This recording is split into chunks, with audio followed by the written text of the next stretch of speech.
Hello everyone, my name is Dave Sauce, and about 2 weeks ago, my friend had asked me, hey, would you help me do a video for a contest?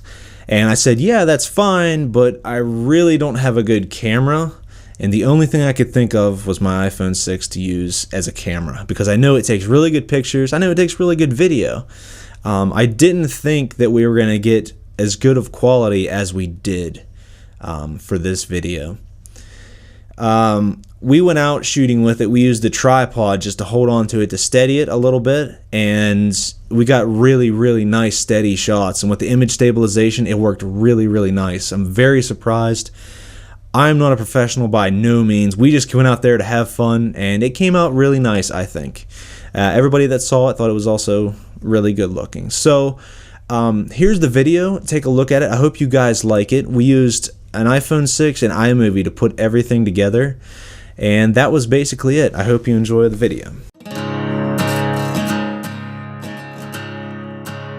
And I drive a 2008 Chevy Silverado. Everything I've done to the truck is something I think looks cool. I took the emblems off. I like a smooth look. Ball hog lights, I like that style. And I even left the headlights and taillights alone just because I like the stock look. The wheels are something I'm not proud of. They're not my style. I've always wanted a wide offset and a mirror finish that you just can't walk past. I want something to show my hard work and my dedication to my truck. So the Rebel style wheel is something I'm definitely looking for.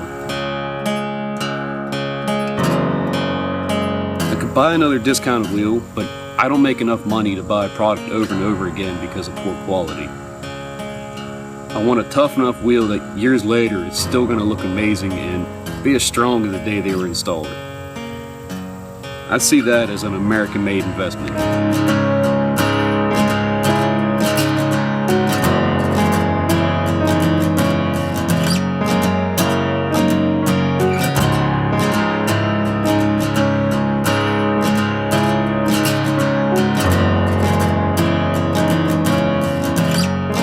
You guys make more than just wheels. You make rolling works of art. You can see the time and dedication that goes into each wheel to make a customer happy. It might not mean something to somebody, but it definitely means something to me.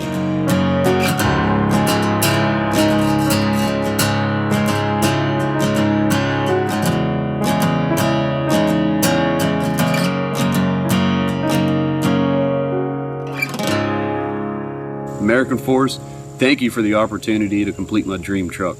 Hope to see you soon. Well, I hope you guys enjoyed the video. Let's get started on how we did some things that we did with this video. First things first, you're going to have audio on all these tracks from your camera. Your camera's recorded all the audio. So you want to lower all the audio down. You don't want to get rid of it quite yet because you may need it for possibly syncing up lips or whatever you want to do. Let's see. First things first, Command A, that will highlight all these all together as one. Come up here to the top to the speaker and drag it from 100% down to 0. Okay, now you have all your tracks nice, clean, no audio to worry about. Okay, so the first thing we saw, if you notice, if I play this right now, it's gonna be a little bit jumpy, just because I'm running screen software and all that. Now I was using a tripod, just holding it to stabilize the shots, so to give it that nice smooth shot. But the first thing you notice is it doesn't look like it did whenever you watch the video. So the first thing I did was leave my cursor on here, and I went up to the top, and I went to this right here, the paint palette. I'm sorry, I did not go to that first. I went over here to this right here, and then video effect. I went to, I guess it's called Vignette, and it's hiding from me at the moment. There it is right there, and that just kind of softens the edges. I kind of like that, so I put that on there. I was like, oh, that's cool. So that softened the edges a little bit, and you notice the color is not the same as what it was in the video. To get that nice color, we went up here to the paint palette, and we drug this, brightened it up just a little bit to give it that nice bright crisp color. And also to add a little bit more warmth, we took this and we drug this over. There it is. And that gives it that real nice color. And it doesn't take that much time to do. It's just adjusting a couple settings here. You can really transform the way something looks, as opposed to, I'll reset it, this right here. Now if you want to do that to all tracks, same thing, Command A, that highlights all your tracks.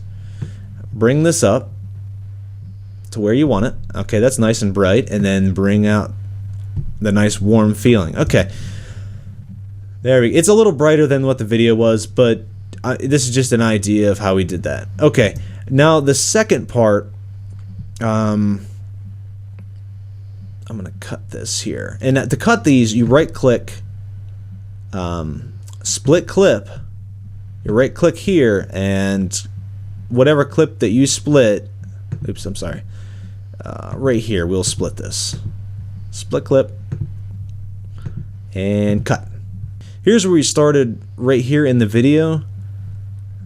I didn't really do much with that. I don't know why I left that on there. Okay, next part, the slow walk and then the skip. Whenever he skips and moves closer to the door and then kind of jumps in.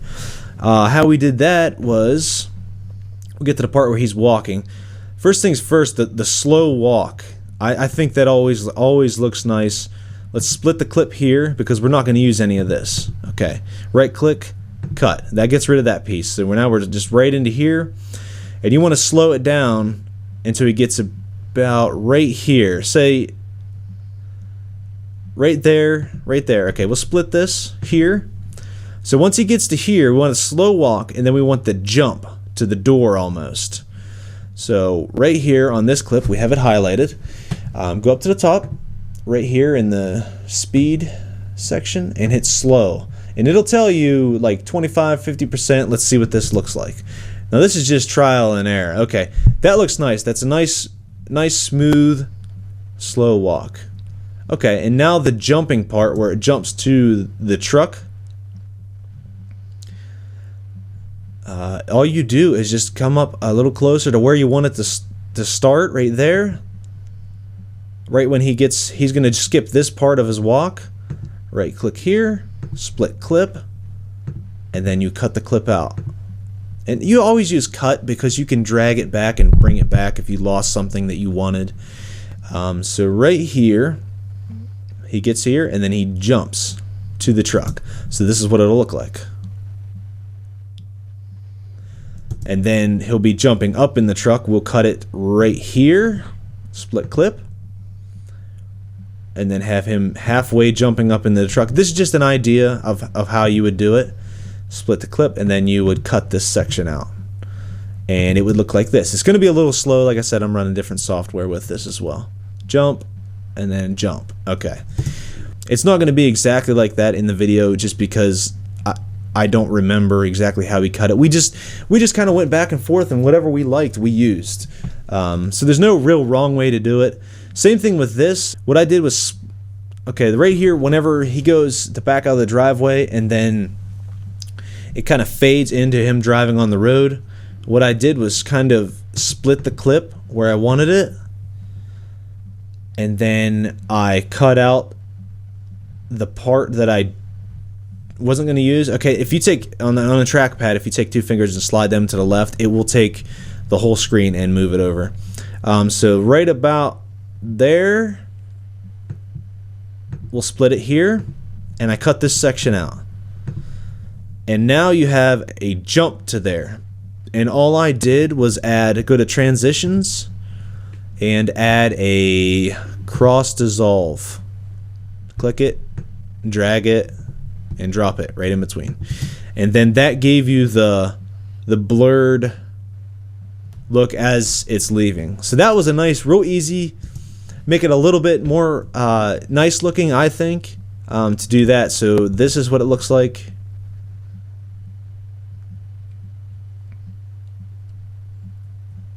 Smooth fade out to the next part of the video, and then the driveway. Okay, and as far as this part, when it was just walking around the back, the only thing I really did was a slow-mo. So all I did was highlight it, go up to the speed, normal, and slow. And that's how you'll get that nice, smooth, slow motion walk around. I like that. I think that's cool. So that's how that works. Now this part, this was, it was kind of like a carousel or something like that. Now the fade in, this part, you notice the truck's out of focus and then it fades into focus. That was just done on my phone. I just touched where the pine tree was. The phone focused on the pine tree, and as they were driving up, I touched the other side of the phone and it zoomed in onto the trucks.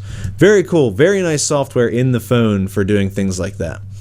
So this part, we wanted the trucks to drive a little bit and then jump to the next truck without wasting all the time in between, because we didn't have too much time to do this.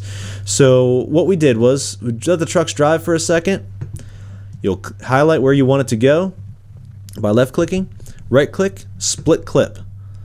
And then we will take this piece until the next truck's where it's in position. Left click, then right click, then do split clip again. And this section here, once it's highlighted in the center, you will go up here to speed, normal, and then hit fast. And I don't know what we did. Okay, we did 4 times, I think. So this section right here has it has the rabbit on it right there. 4 times. And that's all we did for that. We cut a section, the truck will drive up, and then slow down in the section. Actually, I think we might have added a slow-mo. So what we would do for a slow-mo here is click where you want it to stop, split clip again, and then use the highlighted section back up here in the speed, and then just go to slow again. And then it'll come out like this. It'll skip, next truck. It's kind of jumpy, I know. And then it'll slow that truck down in this clip, and then it'll go back to normal speed afterwards. So that is how we did the carousel. I guess you'd call it the carousel of trucks is what I call it. So the welding thing, another iPhone thing there. This was basically, I was focused on a piece of metal, and then I just touched the phone to focus on the person TIG welding.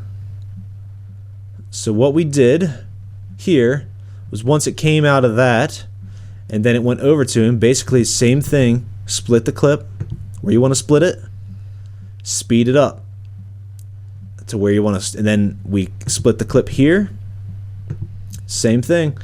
Then you go to this and then fast and put that on 4 times, and then it's going to jump a little bit because it's just not. But we noticed that the camera was kind of swaying back and forth through here. This iMovie, if you're running Yosemite or Mavericks, iMovie has an image stabilization right here, and it works fantastic. It works really, really good. So if you're shaking around with the camera a little bit, this will do a really good job. So that is a very nice tool to use. And then once we got close to him, we did the same thing. We slowed it down, and you saw how to do that before. Okay, another thing that we did, I don't have any clips to really do it, but if you're doing like talking in the background and you want to add video while somebody's talking in the background and bounce back and forth from the cameras. Okay, let's just do this. I'm just going to open this up. Split. Split. Okay, pretend this is your video and audio of you talking in the background. If you stack this on top, it's going to jump to that top one and not play the bottom one. So what you're going to want to do with the audio on this, what I'd suggest is duplicate this.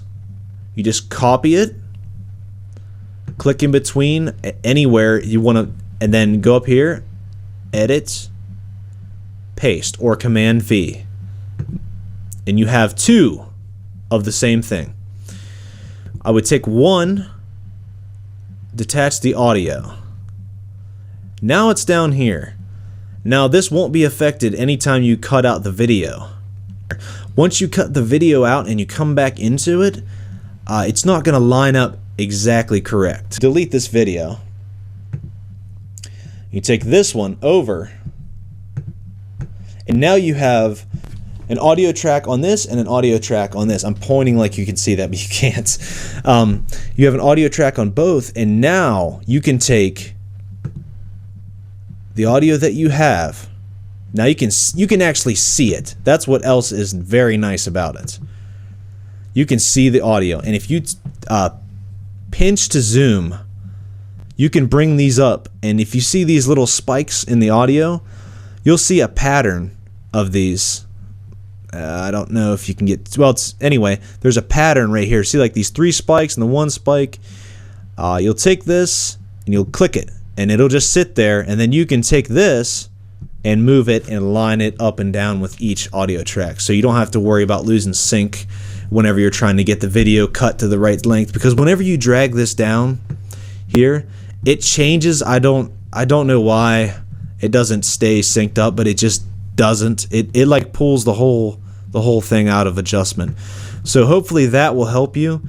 You have audio on, like I said, you split the one clip, you have your audio set. It's set in that track, and you have your copy of the same track, and then you can take that copy and use the audio off of that to match with the audio on this. I hope that really made sense. I tried the best that I could to make that as easy as possible. Okay, so one last thing I almost forgot about. Almost. Let's zoom in here. Okay. The last scene, whenever it drops out, this is the way this... Okay, let's take this audio off. This is the way the clip looked before we changed it. Now, what I had done with that was I focused the phone on the outside. All you have to do is touch the screen, it'll autofocus to the outside of the brightness of the light. And then I touched where the headlight was. I had the camera set up. So what we did with that, in order to make it work backwards, really, really simple. If you take this, you have a clip highlighted, come up here, go to the time, and then you can actually click reverse right here. And it actually reverses the clip for you. So this was the ending of the video when it fades out, and that was it. So that was a neat little trick. I thought it was kind of cool, so we used it in the video. But I hope this helps you guys out. Anybody that's just getting their bearings with iMovie or anything like that, I hope this helps you out. I like watching tutorial videos where people show me how to do cool things with it, and iMovie is really powerful, actually, for being what it is. Comes on your computer, and the iPhone 6 is very powerful in its software to do all the video stuff that it does. But anyway, I hope you guys enjoyed the video and got something out of it. If you did, like and subscribe if you want to. That's up to you. Also, I'm going to leave a link in my description to my friend's YouTube channel. He has the video on there, full 1080p. I'm not doing 1080p because it'll take way too long to upload this video. So if you want to check it out, it's on his channel. It's Scrap4545, but I'll leave a link in the description for it. And as always, have a great day.